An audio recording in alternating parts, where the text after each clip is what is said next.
Hello friends, very good evening. Welcome to the Hindu analysis.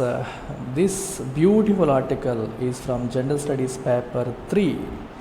This is from your GS paper 3, using rupee route to get around a dominating dollar. So let's get the context right and then get into the editorial directly. So today most of the transactions in the world happen through dollar. Dollar is the most dominating currency today because people are comfortable dealing with dollars. People across the world, traders, exporters, importers, they are all comfortable having dollars or dealing with dollars because this is a very strong currency and it is also called hard currency, strong currency, global leader in terms of currency. Everybody trusts dollar. If you are left with some amount of dollars, you are safe, you are not worried because it is a very strong currency. If you are left with any other currency like Indian currency or a Pakistani currency or any other currency, you are a little worried because that currency might depreciate, that currency might lose value. So this has a very strong notion, a very strong feeling among all the traders, among all the countries. So that is the reason most of the transactions today, exports, imports, all the transactions happen through dollar. But what's happening now? Dollar has become very strong. Dollar has become very strong. Why? Fed, United States Central Bank, has raised interest rates. It has raised interest rates. When it raised interest rates, what happened? People from across the world, they started moving money to United States because United States is now offering good interest rate. All the investors are moving out of other countries. They are exiting the stock markets, they are exiting the bond markets, they are taking the money out and then they are putting that money into American bonds. When they are putting the money into American bonds, they will need to buy dollars, right? If someone has to invest in America, if someone wants to buy an American bond, they need to buy dollars. If so many people are buying dollars at once, the demand for dollar goes up. So consequently dollar is becoming stronger every day and rupee obviously has depreciated with respect to dollar and it has breached 80 rupees mark as well. Historic low. It is a historic low. So for example, an Indian, if he wants to buy a dollar, he needs to give 80 rupees. He needs to give 80 rupees. So this is the situation today. That is the reason now the government is thinking, can we avoid transacting in dollars? For example, this is an Indian and you have let's say Russia on the other hand, and you are importing something from Russia. If you are importing something from Russia, you need to pay them money. In general they accept dollars. So to pay them in dollar, what you should do? You should buy dollar, right? If you have to pay them in dollars, you have to buy dollars. For that you need to exchange your rupees. You have to give your rupees and buy dollars and then give that dollar to your Russian counterpart. So all your import transactions invariably involve buying a dollar. This is the situation today. Now India wants to avoid such situation. It wants to avoid a situation wherein we are required to buy a dollar. So how? Let's look at it. That's what the article talks about it. So recently Reserve Bank of India, I only highlighted the portion which is useful for your UPSC exam. So remaining portion I have cut it down. So you can read whatever I have highlighted. So it helps you save time. Reserve Bank of India has recently taken a proactive stand to have a rupee settlement of trade. Very, very important aspect. So there was an article, there was a circular dated 11th July 2022. So now Reserve Bank of India is trying to allow rupee settlement of trade. So I will explain you the concept here. So this is an importer from India. He is an importer.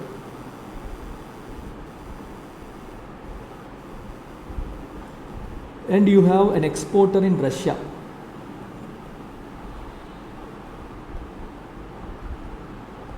and you are buying oil or you are buying something. So you have to pay him money. Generally, all these transactions happen in dollars. Whatever is the country you are transacting with, transactions invariably happen in dollars. You buy dollars and you pay in dollars, and they again transact, they again exchange it for Russian ruble, Indian rupee. Now RBI or Government of India wants to avoid using dollar. So for that, and RBI is now trying to enable rupee settlement of trade, which means you will pay in rupees. You will pay in rupees instead of dollars. You will pay in rupees. For that, both India and Russia need to get into an agreement. Rupee settlement. Let's say you are paying 1 lakh rupees. 1 lakh rupees for the oil or anything you purchased from Russia. Now this 1 lakh rupees will go to Russia. So you will have a question, where will the Russian keep the money? Because he doesn't have any rupee account, right? He will have accounts which have dollars, which have rubles, Russian rubles. Where will they keep it? For that, we have a concept called Vostro account. Vostro account. It means your money in our account. So your means, in this case, Indian money. Our means Russian account. So what happens is, Russian banks will open accounts called Vostro accounts. Russian banks will open accounts called Vostro accounts, in which they can maintain rupees. They are Russian banks, but they can maintain Indian rupees. RBI is allowing that. Russian banks are able to maintain Indian rupees in their accounts. So this account is called Vostro account. So when you are importing money, you are importing something from Russia. For that you are paying money in rupees. That money stays in Vostro account. Stays in Vostro account opened by or maintained by Russian bank. So whenever an Indian is exporting, imagine, whenever an Indian is exporting something, so he will need to receive money, right? In such cases, this excess money in Vostro account can be used. In import transaction, Russian banks will receive Indian rupees. In export transaction, which means India exports something to Russia, which means Russia will have to pay to India, in such cases this money can be used again. This is how transactions get complete. This is how they can use the excess rupees that they have to complete transactions with India. So this is the mechanism that they are thinking. This is the mechanism that I have already explained the entire concept. Let's go through what is written here. While options for invoicing in rupees were already legal, you can give a bill in rupees, that is already legal according to our foreign exchange management deposit regulations. Current circular aims at operationalize special Vostro accounts with Russian banks. I told you, special Vostro accounts with Russian banks in a bid to promote trade and also gain a better status for rupee as an international currency. Now trade will be promoted in rupees, and if more and more trade happens in rupees, Indian rupee will have better recognition in the world arena. Now we don't have same standing as American dollar. So with this, we will have a better chance for our currency. Indian rupee will also get recognition across the world. What are the advantages? By doing rupee trade, what are the advantages to India? First thing, avoidance of transactions in highly priced dollar. I spoke about it. If you are settling the transaction in rupees, you need not to buy dollar, which has recently reached an exchange value of 80 rupees, impacting the Indian economy with inflation. If you are buying more and more dollars, what happens? Dollar will become even stronger. It will become even stronger. You will have capital flight. Indian economy is already suffering with inflation. You already have capital flight. Capital flight means money moving out. Money moving out of India. Why money is moving out of India? Because American Federal Reserve has hiked interest rate. America has become an interesting or destination or attractive investment destination. So all these investors, foreign investors, they are selling Indian stocks, Indian bonds, and they are taking the money out. That is called capital flight, and they are putting that money in American bond market. So we are suffering with all of this, and we have a drop in foreign exchange reserves by $70 billion in September 2021. RBI maintains forex reserves. RBI maintains foreign exchange reserves. It had reserves worth close to $650 billion as of September 2021. Now that reserves have come down. Why? Demand for dollar is going up. I want you to understand this concept. Why are Indian forex reserves are going down? Why are Indian forex reserves going down? Because of this. Think about it. Very, very important concept. Let's say this is RBI. It has forex reserves, and an investor wants to take his money out of India. So he has invested some money in India in rupees. Now he wants to take it out. So he goes to RBI. He gives these rupees and takes dollars, and he will take these dollars out of India. So that is how reserves of RBI keep going down. This is one aspect. On the other hand, RBI wants to support rupee. It wants to support rupee. If it wants to support rupee, it has to weaken dollar. Only when you weaken dollar, rupee will be supported. How will RBI weaken dollar? By selling. When you increase the supply, the price goes down. If RBI starts selling dollars in the market, if the RBI comes out in the market and starts selling dollars, so the supply of dollars will go up. So dollar will weaken and rupee will strengthen. Whenever rupee is sliding against dollar, RBI tries to support rupee by selling dollars.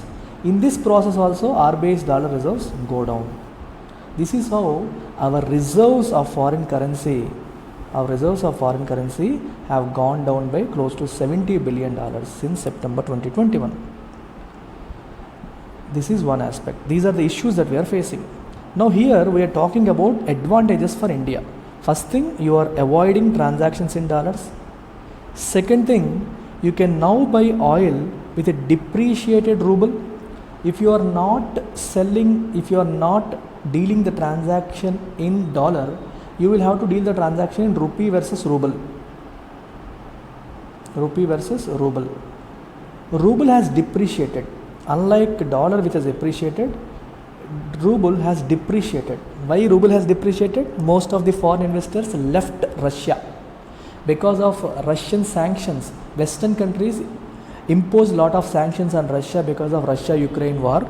So most of the Western countries left Russia. Think about it.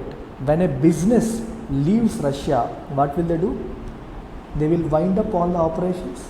So they will sell whatever is there. When they are selling, what will they get? Rubles. And they don't want rubles in UK or France, right? So while moving out of Russia, they will sell all those rubles and exchange them into their currency like euro, pound or whatever. When so many people, so many investors are selling ruble, what will happen to ruble? It will depreciate. So ruble has depreciated a lot. So is it better to transact with a country which has a depreciated currency, or is it better to transact in dollars? Yes, it is better to transact with a country with a depreciated currency. So now we have the advantage of dealing with ruble. So India and Russia will agree upon an exchange rate between rupee and ruble, and with that exchange rate in mind, now India can buy oil directly from Russia without dealing in dollars at all. And Russia is also offering discounts to India. Why is it offering discounts to India? Because Western countries are not buying oil from Russia. If no one buys oil from Russia, how will Russia get money? So that is why Russia is giving close to 30% discount to India. Russian oil, India is able to buy at 30% discount. Now with rupee settlement, you are avoiding the transaction of dollars also. You can now avoid buying dollars as well. So this leads to cost saving for India. So India is also looking forward to trade expansion in sanctions affected Russia. Sanctions affected Russia. Several Western countries imposed sanctions on Russia. What are sanctions? Penalties, punishment, because you are not following United Nations protocols, you are not respecting the territorial integrity of another nation, a neighboring country, right? You are unnecessarily dragging the world towards war, you are disturbing the world order, because of which we are sanctioning you. That's what these Western countries are saying. How will they sanction it? So they will stop transacting with Russia, they will stop importing from Russia, right? So they will stop encouraging trade with Russia, because of which Russia is getting into recession and deindustrialization. So Russia is affected. What is the meaning of deindustrialization? All these Western countries who have industries there, they are leaving their industries, they are exiting their markets, they are exiting from Russia, which is deindustrialization. Now Russia is affected. Now if India can use this opportunity, when Russia is affected with deindustrialization and others, India can significantly use this opportunity. If deindustrialization happens, there will be shortage of goods. For example, there is an industry producing certain goods in your country is leaving. Now you will have shortage of goods. Now India can tap the opportunity and supply to Russia those goods which are deficient. Whichever goods are deficient in Russia now, because of this deindustrialization, India can tap the market. Now India can increase exports to Russia. That is what the author is trying to say here. Russia is facing stagnation. Here they have used a word called L-shaped stagnation in GDP. So when an economy falls and if it recovers immediately, it is V-shaped recovery. India has experienced V-shaped recovery. 2020, because of COVID-19, economy fell and then recovered immediately. In Russia, economy fell but remained there. That is why it is L-shaped recovery. This is called stagnation. It is not able to recover because of, earlier it was because of COVID-19, now it is because of war. So Russia is facing this L-shaped stagnation in GDP with deindustrialization and very high unemployment. What is stagnation? Stagnation, deindustrialization and unemployment. If it is clubbed with inflation, it is called stagflation. Low economic growth, unemployment plus inflation is called stagflation. Largely on account of retreat of most Western companies. I told you, they are leaving from Russian country because of a sharp declines in the production of steel, wood, automobiles. Now with India having a trade deficit with Russia, what is the meaning of trade deficit? Which means India imports more from Russia than it exports. India imports more than what it exports to Russia, which means India has a trade deficit. Around $3.52 billion of trade deficit is something that India has with Russia on an average over the last 2 financial years. Now India's opportunities include the possible use by Russia of the surpluses in the Vostro rupee account in Russian banks for additional purchases from India. Are you getting this? When Indian imports are more than exports, Russian Vostro accounts will have surplus rupees. Yes or no? Let's assume India is importing 1 lakh worth items. So 1 lakh will remain in Russian banks. But India is exporting only 30,000 rupees worth items. What will happen? Russian banks will pay 30k for exports. It's an Indian export, for Russia it is an import. So they will still have 70k Indian rupees with their accounts. Now what the author is saying, we can utilize this 70k Indian rupees. They already have excess Indian rupees. So let us try to increase our exports. If you increase our exports to Russia, they can utilize the same excess Indian rupees to pay us.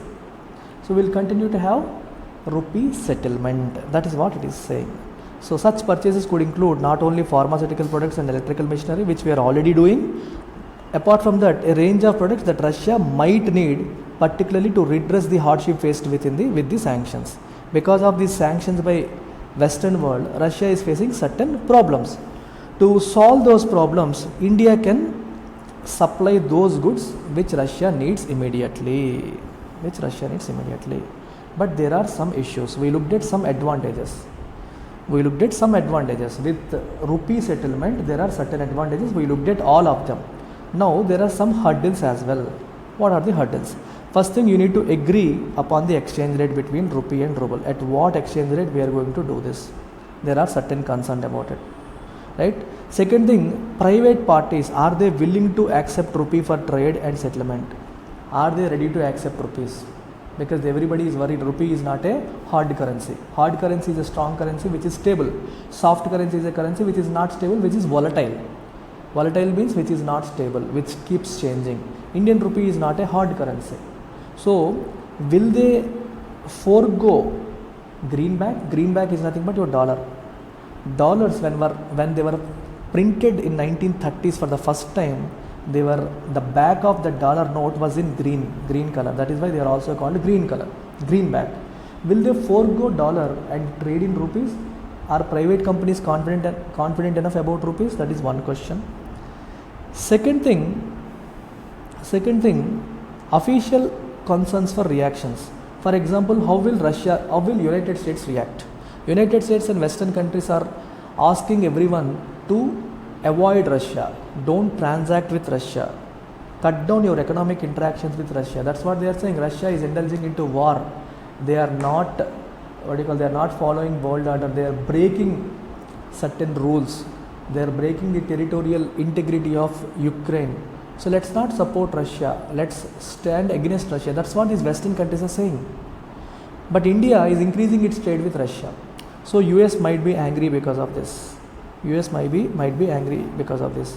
Moreover, another aspect, look at this. The deals between India and Russia, especially on oil, can be considered by the West as Indian indirect backdoor support. I'll tell you what's happening there. Today, India, this is Russia. India is buying crude oil from Russia at 30% discount. Why discount? Because Russia is unable to sell it to Western countries. Western countries are not purchasing from Russia. Because Western countries are not purchasing from Russia, Russia has excess oil and India is smartly making use of this possibility and buying crude oil at 30% discount. So when India buys crude oil, what will India do? India has lot of refineries.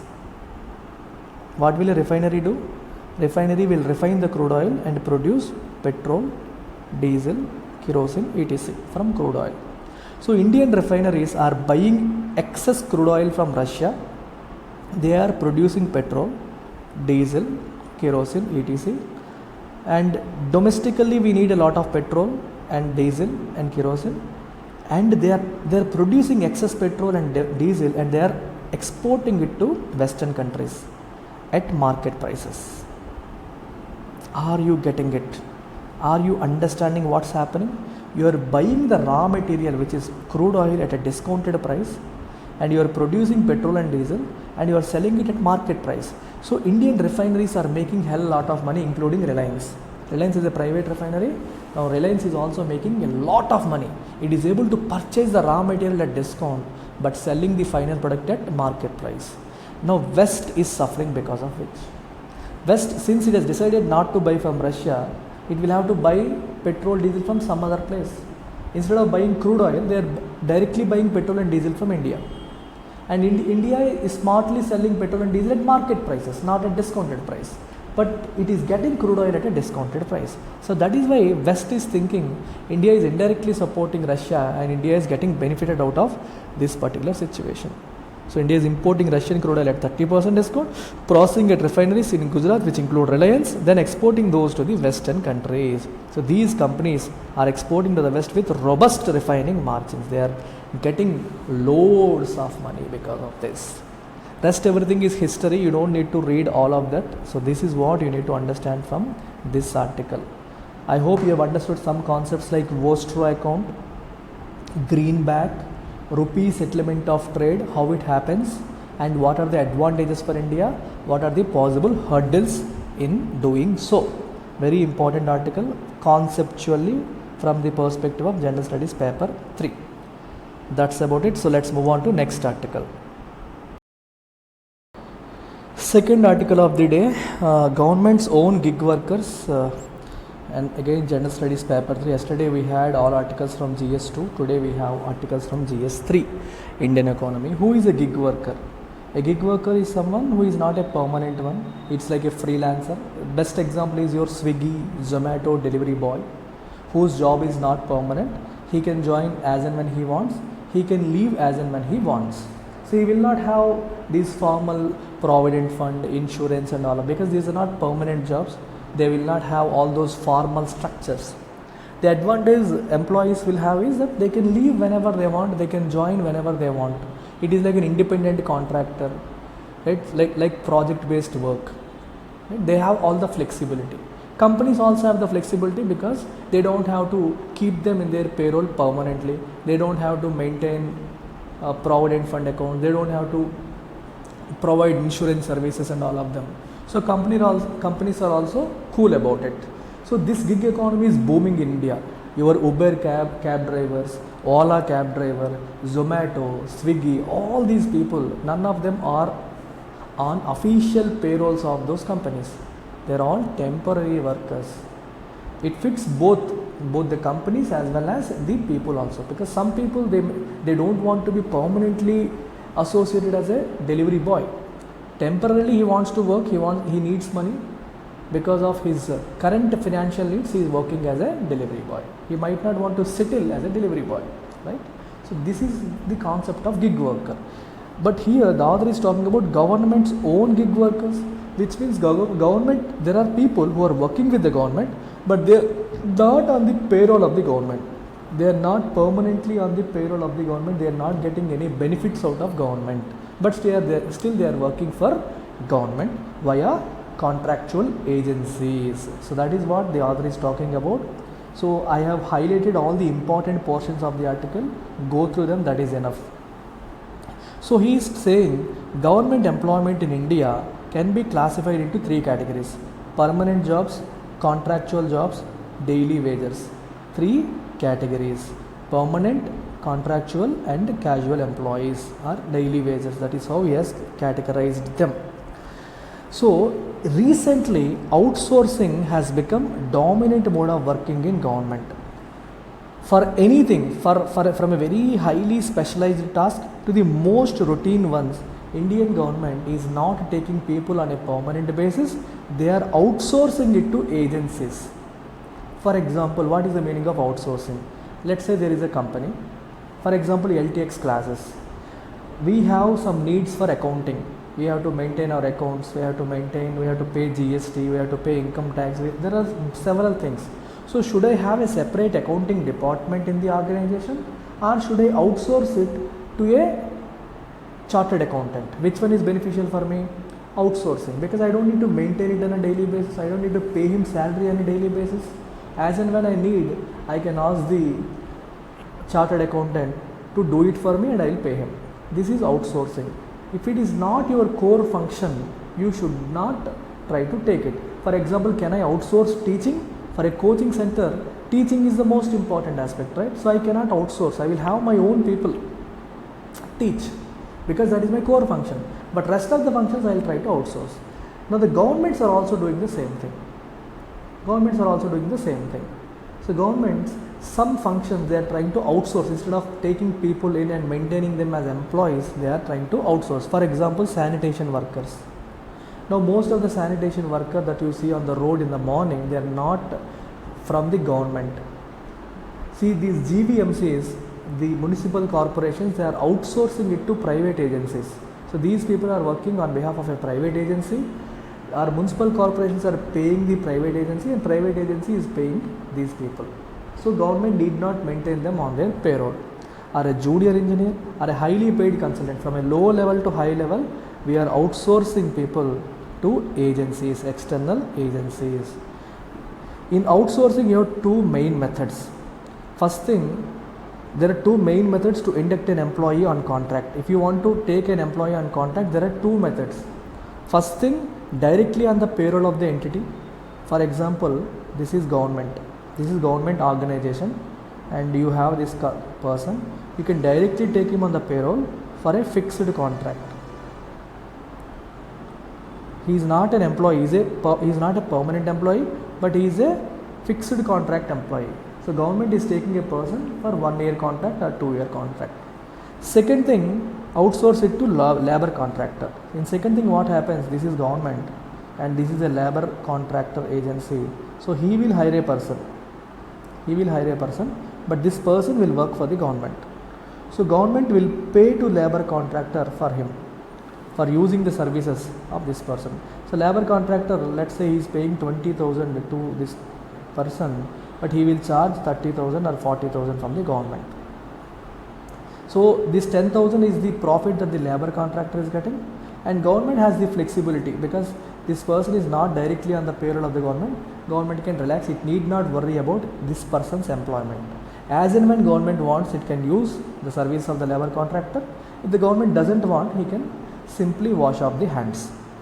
So that is the situation here, right? That is what, in both cases, the costs and liabilities of the government entity are significantly reduced compared to permanent position. When you are maintaining a person as a permanent position, you have to give them salary, PF, insurance, so many things.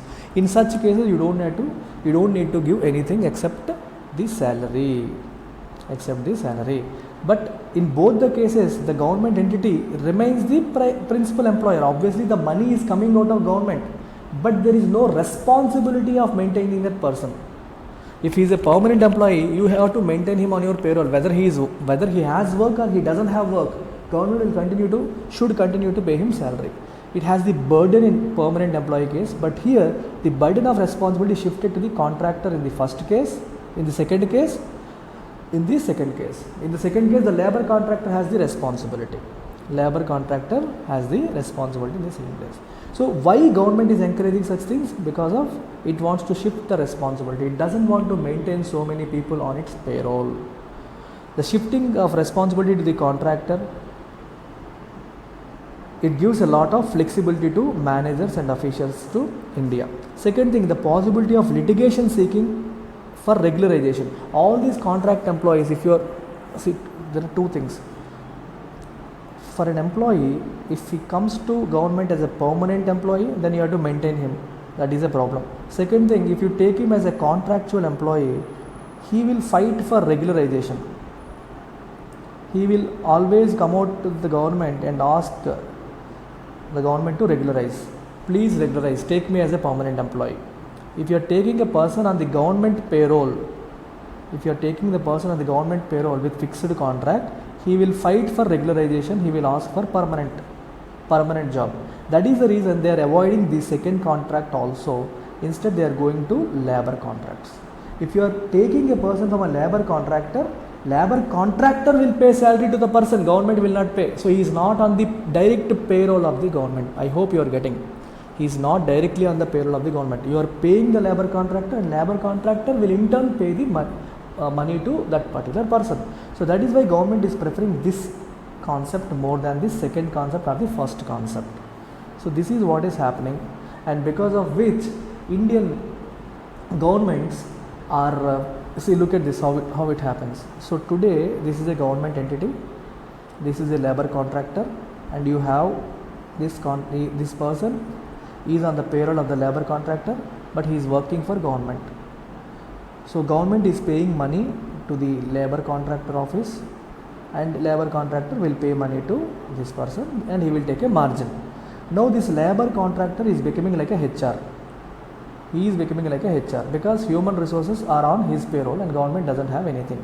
So they are like HR managers of the government. Although this person is working for government, his management is by the labor contractor. They are like HR managers of the government now. So it has undermined our institutions. So there is a person working in the government, but he is not directly on your payroll. All his issues are handled by another person.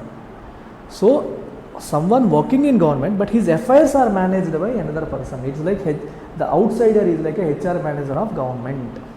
So this undermines Indian institutions is what the author is trying to say here.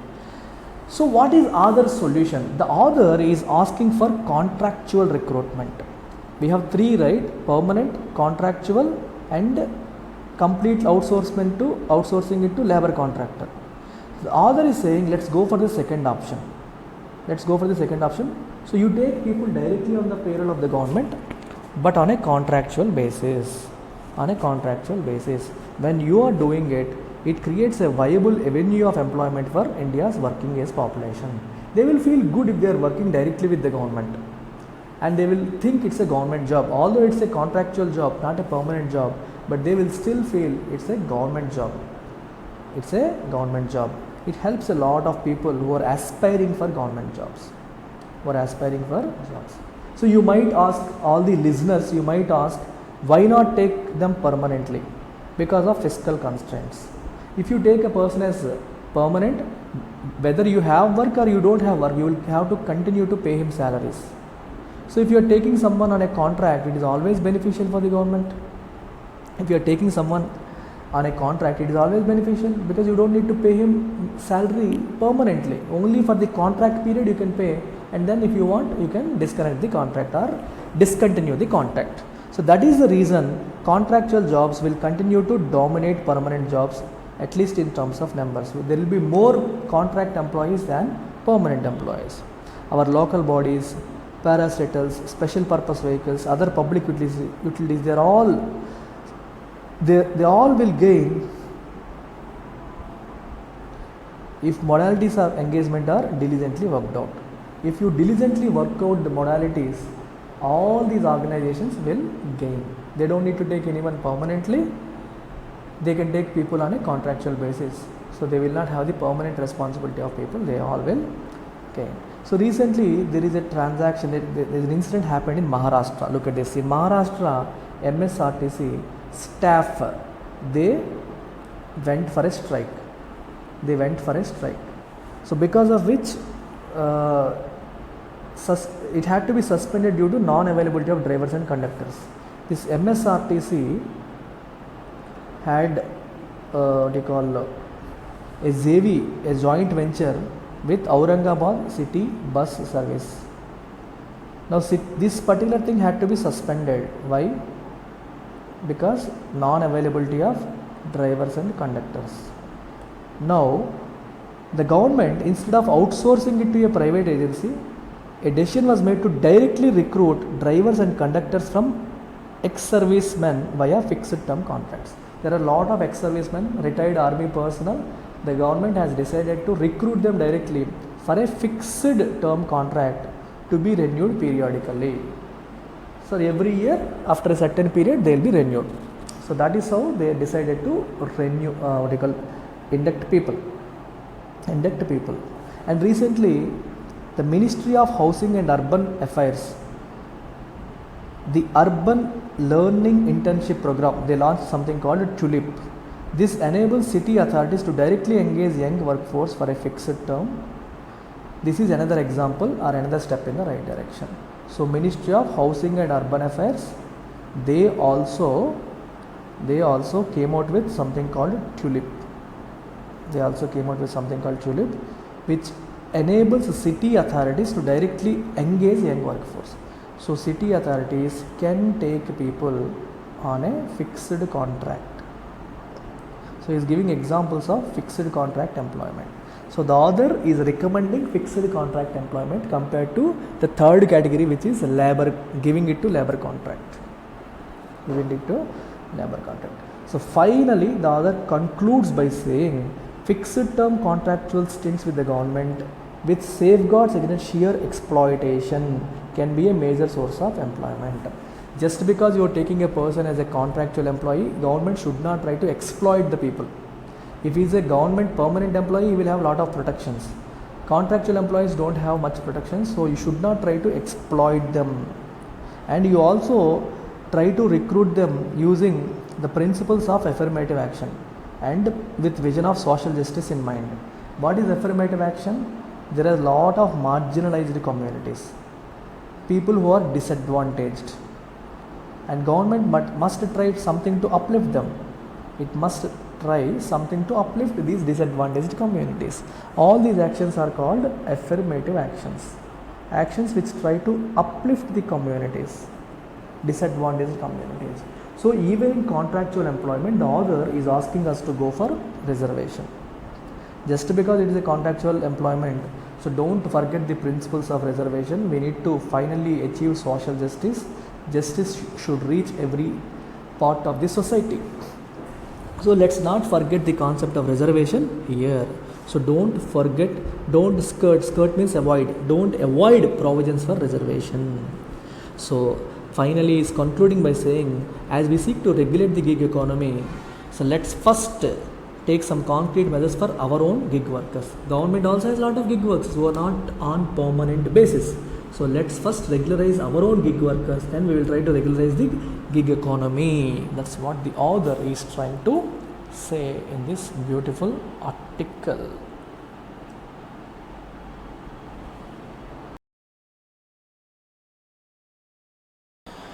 Third article of the day from Business Space, manufacturing PMI hits 8-month high.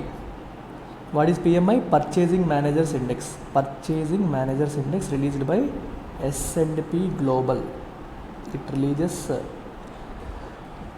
Purchasing Managers Index. It has hit 8-month high. Again, this comes under your General Studies paper 3. All 3 articles are from GS3 today. Okay. So PMI, which is S&P Global's Manufacturing Purchasing Managers Index, it has quickened to 56.4 from June's 9-month low of 53.9. So you need to understand this concept detail. So you have this number called 50, right? So how does this PMI work? They will have a set of questions to be asked to purchasing managers. Purchasing managers. For every manufacturing company, they will have someone called a purchase manager. He will make the decisions of purchasing raw materials. So they will send these questions to purchasing managers. They will ask, are you increasing your purchase of raw material? Are you increasing your production this month? How is your employment? Are you recruiting more? These kind of questions. They will ask a lot of such questions and find out the business sentiment, whether the sentiment is positive or not. So based on the responses of all these purchasing managers, they will give a score. If the score is above 50, it indicates expansion, which means they are doing better than last month. If the score is less than 50, it indicates contraction. That means the overall score, if it is less than 50, it indicates contraction, right? If it is more than 50, it is good. And June it was 53.9, in July it is 56.4, which means it has rebounded. It has rebounded. Very, very important. And it also says input cost inflation slows.